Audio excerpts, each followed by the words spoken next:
کسی بہاؤ میں خدا کے خادم کو بشپ خالد صاحب کو دعوت دیتے ہیں کہ وہ آئیں اور خداوند کا زندگی بخش کلام ہم سب کے ساتھ شیئر کریں. ہالےلویہ ہالےلویہ.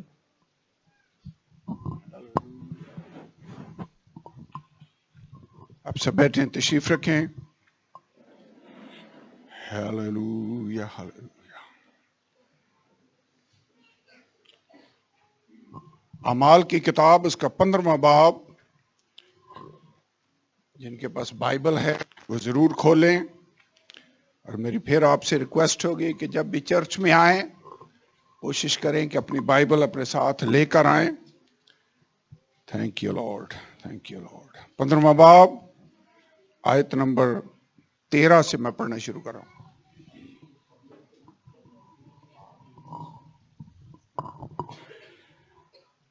اے بھائیو میری سنو. شمعون نے بیان کیا ہے کہ خدا نے پہلے پہل غیر قوموں پر کس طرح توجہ کی تاکہ ان میں سے اپنے نام کی ایک امت بنا لے، اور نبیوں کی باتیں بھی اس کے مطابق ہیں. اس کے بعد مکاشفہ کی کتاب میں سے کتاب اس کا 18واں باب آیت نمبر 4 ہے جس کو میں پڑھنے لگا ہوں.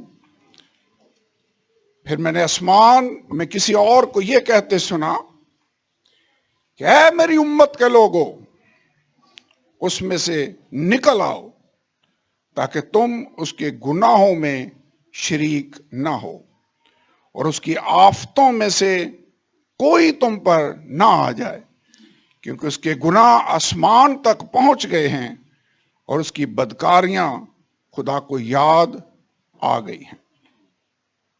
اے میری امت کے لوگو، ان میں سے نکل آؤ تاکہ تم اس کے گناہوں میں شریک نہ ہو. سب سے پہلی بات جو میں آپ کو یاد دلانا چاہتا ہوں، آپ آلریڈی جانتے ہیں کہ ہم کون ہیں. میرے خیال میں آپ سب کو پتا ہے کہ ہم خداوند یسوع مسیح کی کلیسیا ہیں. کلیسیا کس کو کہتے ہیں؟ کلیسیا کی ڈیفینیشن کیا ہے؟ چرچ کی ڈیفینیشن یہ ہے: assembly of called out people, chosen, چنے ہوئے بلائے ہوئے لوگوں کی جماعت، جن کو خدا نے دنیا میں سے، قوموں میں سے، امتوں میں سے بلایا ہے.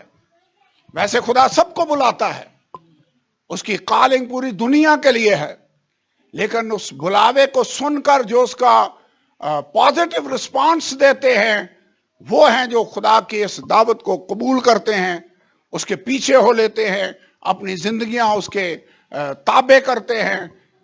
یہ چنے ہوئے لوگوں کی جماعت، علیحدہ کیے ہوئے لوگوں کی جماعت، جن کو خدا نے خاص پرپس کے لیے، مقصد کے لیے بلا لیا ہے، اس جماعت کو کلیسیا کہتے ہیں.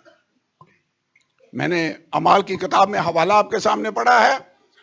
خدا نے پہلے غیر قوموں پر توجہ کی، کیونکہ پہلے خدا کی توجہ ساری بنی اسرائیل پر تھی. جتنے نبی آئے ان کے پاس آئے، شریعت ان کو دی گئی. خدا کے بلائے ہوئے چنے ہوئے لوگ، جماعت، نیشن وہ تھی. لیکن خداوند یسوع کے صلیب پر مرنے کے بعد اس نے کفارہ دیا، اور ہمارے لیے غیر قوموں کے لیے بھی خدا کی نجات کا دروازہ کھل گیا ہے.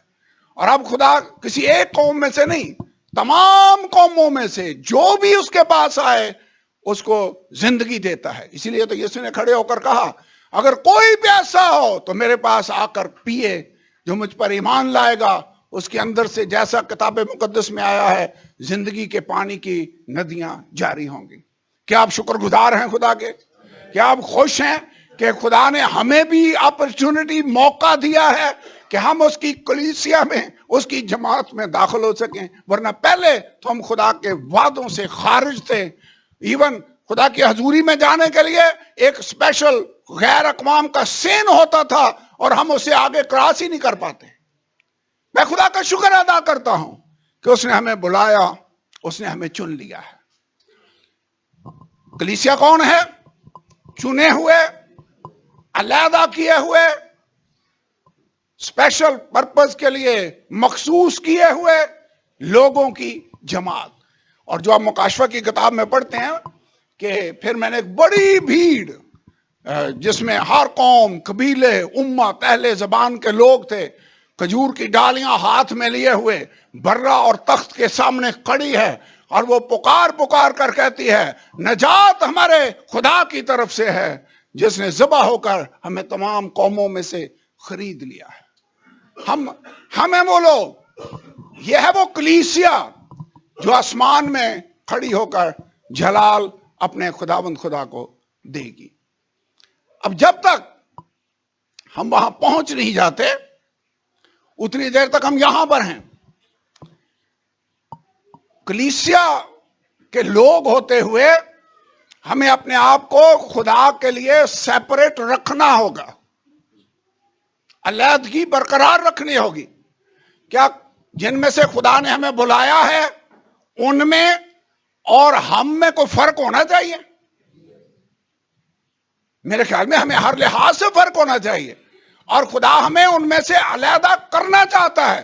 گو ابلیس کوشش کرے گا کہ یہ لوگ جو نکل گئے ہیں میرے قبضہ سے ان کو میں پھر واپس لے آؤں، لیکن خدا ہمیں اتنی دور لے کر جانا چاہتا ہے کہ پھر ہم واپس نہ آئیں. آپ کو یاد ہے جب خدا نے مصر کی غلامی سے، فرعون کے قبضہ سے لوگوں کو چھوڑایا تو خدا نے پتہ کیا کہا؟ اس نے کہا میرے لوگوں کو جانے دے تاکہ یہ بیابان میں جا کر میری عبادت کریں، اور نزدیک نہیں 3 دن کی راہ بیابان میں جا کر یہ میری عبادت اور میری پرستش کریں. فرعون نے کہا ٹھیک ہے تم چلے جاؤ. جب آفتیں آئیں وہ مجبور ہو گیا تو اس نے کہا چلے جاؤ لیکن زیادہ دور مت جانا. ایک اس کا کمپرومائز یہ بھی تھا، اس نے کہا چلے جاؤ لیکن زیادہ دور مت جانا. انہوں نے کہا ایسے نہیں ہوگا، ہم 3 دن کی راہ بیابان میں جا کر اپنے خدا کے لیے عید کریں گے اور اس کی پرستش کریں گے. ابلیس آج بھی یہ چاہتا ہے کہ جو اس کے قبضہ سے نکلیں وہ زیادہ دور نہ جائیں، میری پہنچ میں ہوں، تاکہ جب میرا دل چاہے میں ان کو پھر واپس لے آؤں.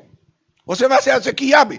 یاد ہے جب وہ بحر کلزم کے کنارے ابھی پہنچے تھے، خیمے لگا رہے تھے کہ فرعون راتھ لے کر ان کے پیچھے آ گیا. پیچھا کرے گا، وہ پیچھا کرتا ہے. آج میں آپ کو بتانا چاہتا ہوں کہ اگر ہم نکل آئے ہیں، اگر ہم کلیسیا ہیں، چنے ہوئے لوگوں کی جماعت ہیں، تو ہم نے اپنی علیحدگی کو، اپنے تشخص کو برقرار رکھنا ہوگا. اگر ہم دنیا میں سے، جن میں سے خدا نے ہمیں نکالا ہے، اس کے کاموں میں سے ٹوٹلی علیحدہ نہیں ہوں گے تو ہم پر بھی وہی آفتیں آئیں گے جو دنیا پر آنے والی ہیں. میں نے حوالہ کیا پڑھا؟ اے میری امت کا لوگو، ان میں سے نکل آؤ، تم اس کے گناہوں میں شریک نہ ہو اور اس کی آفتوں میں سے، تاکہ ان کی آفتوں میں سے کوئی تم پر نہ آ جائے. آج علیحدگی کے بارے میں، سیپریشن کے بارے میں آپ کو چند باتیں بتانے لگا ہوں، لیکن اس کا مقصد ہے، مقصد یہ ہے کہ ہم خدا کے آنے کے لیے ریڈی رہنا چاہتے ہیں. میں نہیں چاہتا کہ جس دوڑ کو ہم نے شروع کیا ہے اس کو بیچ میں ہی ہم چھوڑ بیٹھیں. میں نہیں چاہتا کہ جس ابلیس کے قبضہ سے ہم نکلے ہیں وہ مختلف ہیلے بہانوں سے ہمیں پھر واپس اپنے قبضہ میں لے جائے. میں خدا کے لیے سیپریٹ اگر ہوا ہوں تو میں اپنی اس سیپریشن کو برقرار رکھنا چاہتا ہوں. مجھ میں اور دنیا کے اندر فرق ہونا چاہیے. آج کل سیمنری کی کلاس جو یہاں پر ہوتی ہے اس میں ہم مکاشفہ کی کتاب کو سٹڈی کر رہے ہیں. کتنے جو کلاس کے اسٹوڈنٹ یہاں پر ہیں؟ میرے خیال میں بھائی ارشد یہاں پر ہیں، بھائی یاسر ہے، اور یہ بہن بھی ہیں. یاد ہے مکاشفہ 17 باب اور 18 باب ہم نے سٹڈی کیا. اتنا تو ممکن نہیں ہوگا کہ میں وہ ساری کلاس آپ کو پھر سے پڑھا سکوں، لیکن میں اتنا آپ کو بتانا چاہتا ہوں کہ یہاں پر مکاشفہ 17 باب کے اندر ایک عورت اس کو نظر آئی. اور فرشتہ نے یوحنا سے کہا آپ 17 باب کی پہلی آیت میں اس بڑی قصبی کی سزا تجھے دکھاؤں جو بہت سے پانیوں پر بیٹھی ہوئی ہے. اس نے ایک عورت دیکھی اور اس عورت کے بارے میں اس نے یہ کہا کہ وہ ایک حیوان کے اوپر بیٹھی ہوئی ہے. چوتھی آیت میں لکھا ہے یہ عورت ارغوانی اور کرمزی لباس پہنے ہوئے تھی, سونے اور جواہر اور موتیوں سے آراستہ تھی.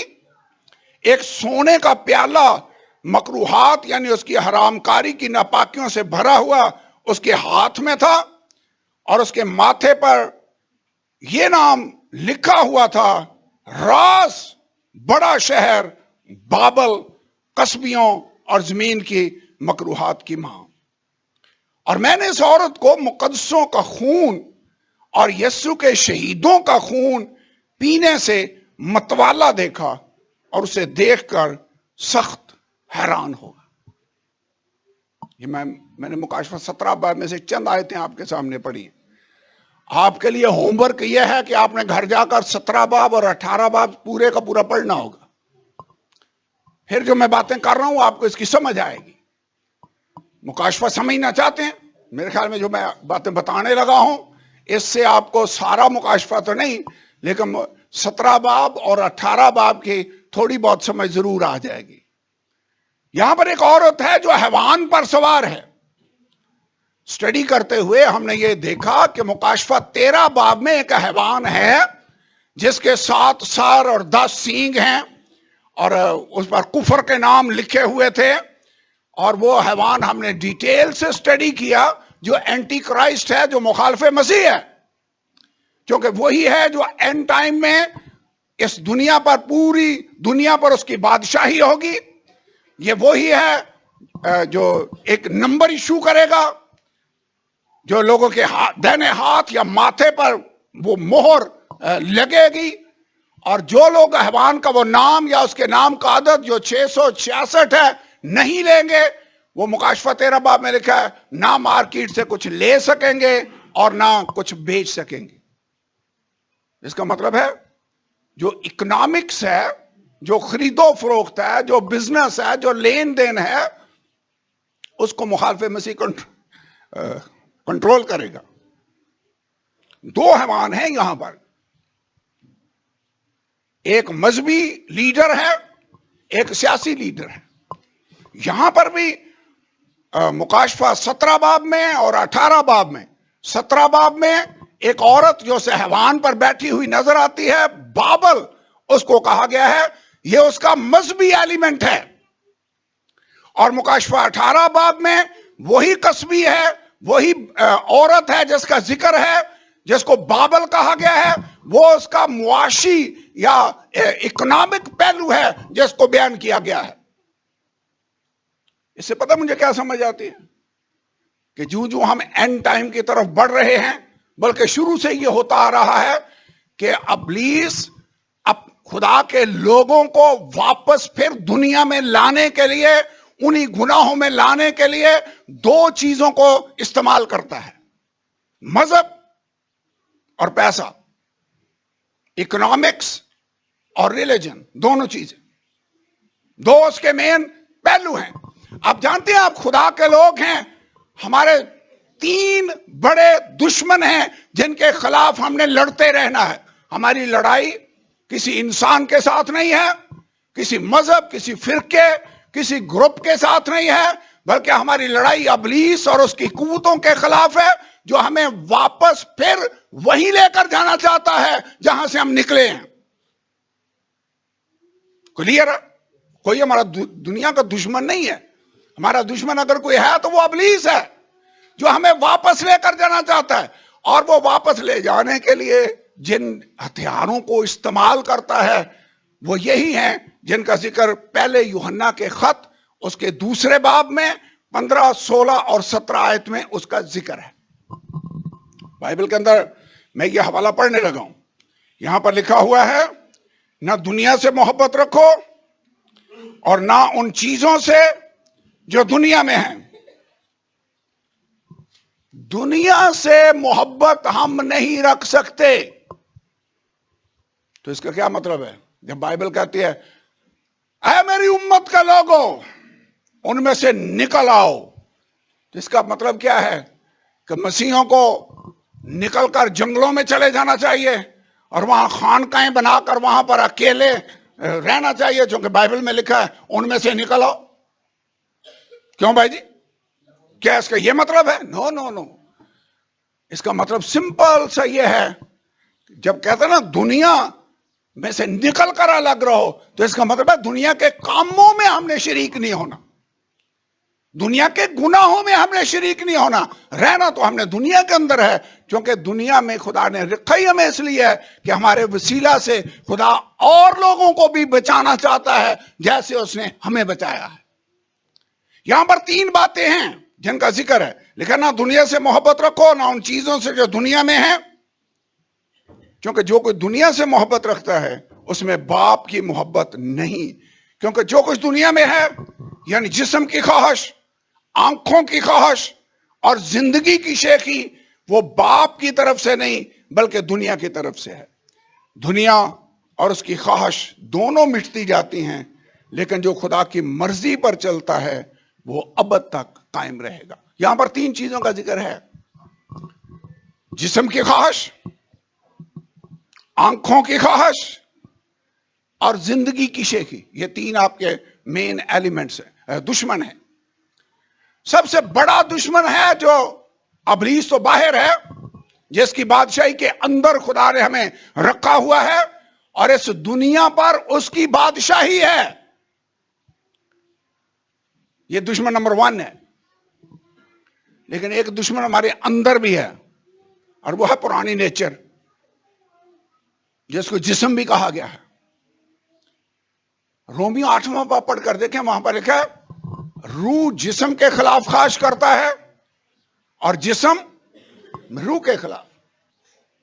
یہ دونوں ایک دوسرے کے مخالف ہیں. اور وہاں جسم کے کاموں کی لسٹ دی ہوئی ہے.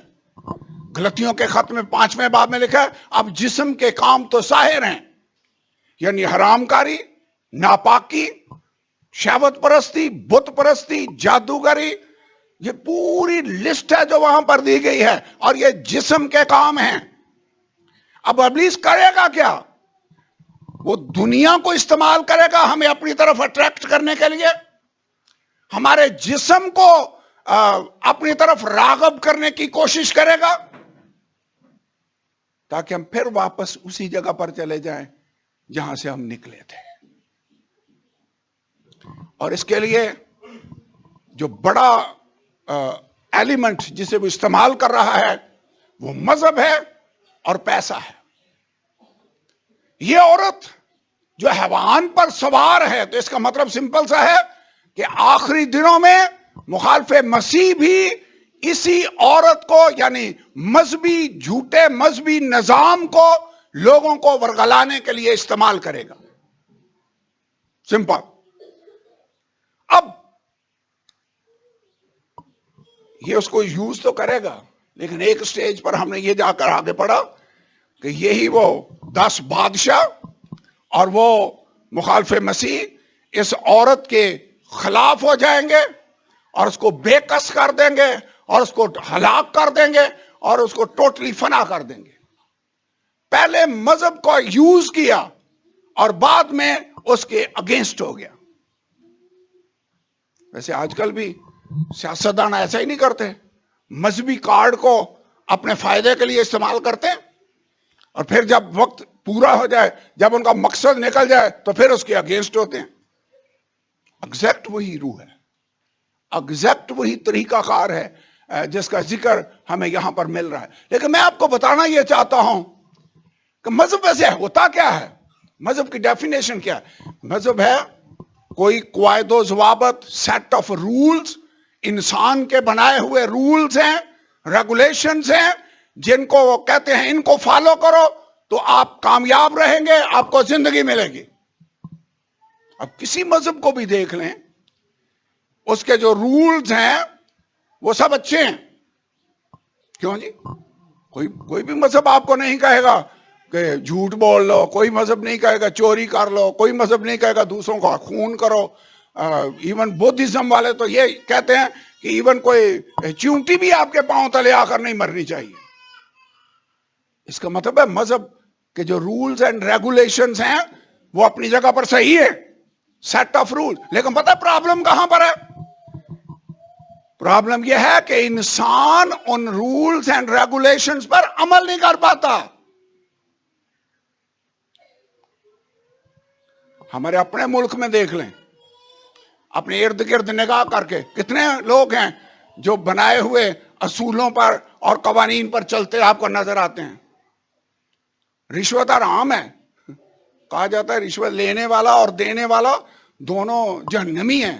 سنیے یہ بات, کون سا کام ہے جو بغیر رشوت کے ہوتا ہے؟ ویسے لوگ اس اصول پر عمل کر رہے ہیں کہ رشوت نہیں لینی چاہیے. جھوٹ بولنا گناہ ہے, سب کو پتا ہے. کتنے لوگ ہیں جو سچی بات کر کے سروائیو کر سکتے ہیں جو جھوٹ نہیں بولتے.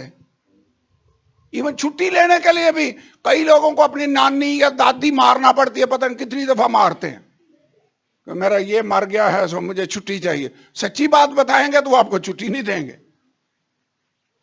میرا مطلب یہ ہے جو مذہب ہے وہ اچھا تو ہے لیکن وہ آپ کو زندگی نہیں دے سکتا. ہم کسی کے بھی اگینسٹ نہیں ہیں, لیکن میں آپ کو بتانا یہ چاہتا ہوں کہ زندگی اگر آپ کو مل سکتی ہے تو وہ کسی بھی ریلیجن میں نہیں, زندگی آپ کو خداوند یسوع مسیح میں مل سکتی ہے. اور اصل بات مسیح یسوع کے ساتھ ریلیشن شپ رکھنا اور اس کے ساتھ تعلق میں قائم ہو جانا اور اس کے ساتھ ساتھ چلنا زندگی ہے. اس نے کہا راہ اور حق اور زندگی میں ہوں. زندگی خداوند یسوع ہے. مسیحیت میں پتہ ہے مسیحیت بھی ایک مذہب ہے. مسیحیت کے اندر بہت سارے لوگ ہیں جو صرف پیروکار ہیں اور مسیحی مذہب کے پیروکار ہیں. زندگی نہیں ہے لوگوں کے اندر. زندگی اگر ہے تو ان لوگوں کے پاس ہوگی جن کا مسیح کے ساتھ تعلق ہے. اور تعلق کون سا؟ باپ اور بیٹے کا تعلق. جتنوں نے اسے قبول کیا اس نے خدا کے فرزند بننے کا حق بخشا. تعلق ہے. کلیسیا کو مسیح کی دلہن کہا گیا ہے اور خداوند یسوع ہمارا دولہا ہے. تعلق ہے, وہ ہمارا چرواہا ہے اور ہم اس کی بھیڑیں ہیں. تعلق ہے. آج یہاں بیٹھے ہوئے آپ اپنی زندگی پر غور کر لیں. کیا خدا آپ صرف مذہب کو فالو کر رہے ہیں؟